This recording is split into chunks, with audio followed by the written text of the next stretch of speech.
Одан кейін Раббың үшін сабыр ет. Өйткені сынақтар келеді, ертең өз бойыңда сынайды, өз малыңда сынайды. Осы сабырлыққа байланысты жаңағы бір пайғамбарымыздың бір хадисін айтып кетсек, иншалла. Алла тағала бір құлға дейді, бір дәрежені атап қояды дейді жәннатта. Сабақат лаху манзилатан. Мына дәрежені осы құлыма берем дейді екен да.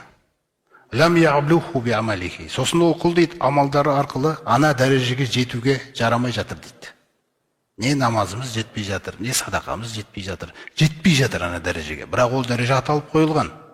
Не істейді енді деген кезде, мен бұны былай жеткізем деп айтады екен Алла тағала. Қалай деген кезде, япталихи фи жасадихи. Мен бұны денесіне байланысты сынақтар берем дейді. Мен бұны баласына байланысты сынақтар берем. Малымен де сынайым. Сол сынап атқан кезде юсаббируху аля залика. Сабырлы болуына өзім көмектесем дейді екен, қараңыз. Сынып кетпей үшін да өзім көмектесем дейді екен да.